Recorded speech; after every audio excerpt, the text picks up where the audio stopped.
Hello दोस्त, नमस्ते, प्रणाम। मैं हूं आपकी वंदना। स्वागत करती हूं सुमन लोकगीत के चैनल पे आप सभी का। फ्रेंड, ये मेरी चाची जी हैं।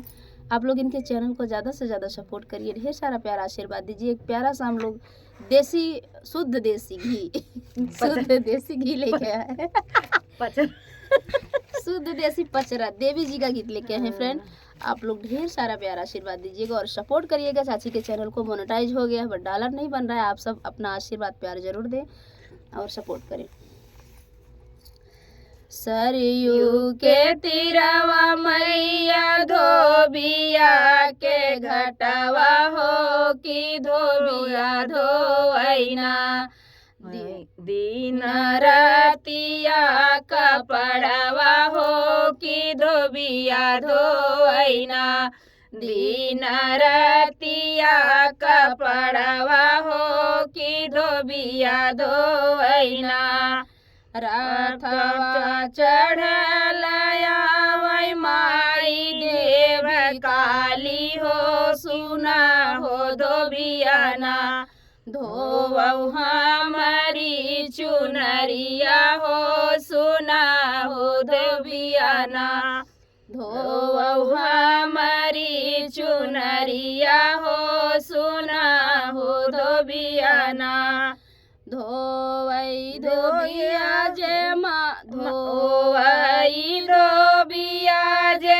माई के चुनरिया हो सुखावै लागिना ओही लवंगा के डरिया हो सुखावै लागिना ओही लवंगा के डरिया हो सुखावै लागिना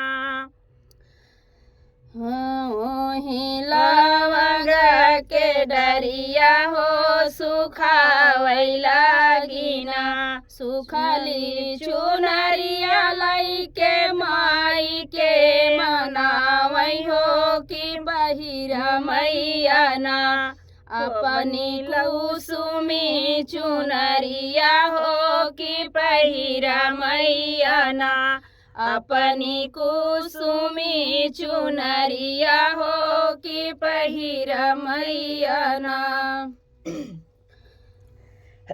चुनरी पहिरी मैया बैठी चौकिया हो आशीष लागिना चुनरी पहिरी मैया बैठी है चौकिया है आशीष लागिना माई धोबिया के मुख भरी आशीष लागिना माई धोबिया के मुख भरी आशीष लागिना जैसे चमके धोबिया हमारी चुनरिया हो कि वैसे चमकैना घर तोहरा घर परिवारवा धोबिया वैसे चमकैना तोहरा घर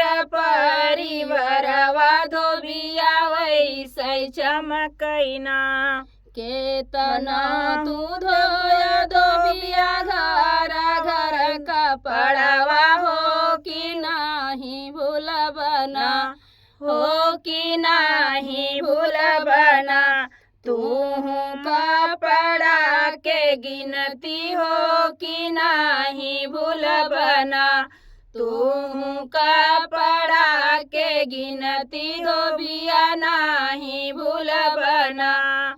तो फ्रेंड, ये था देवी जी का गीत, बहुत ही सुंदर प्यारा सा। आप लोगों को कैसा लगा कमेंट बॉक्स में बताइएगा। फिर मिलते किसी नए गाने के साथ, तब तक के लिए बाय बाय दोस्तों।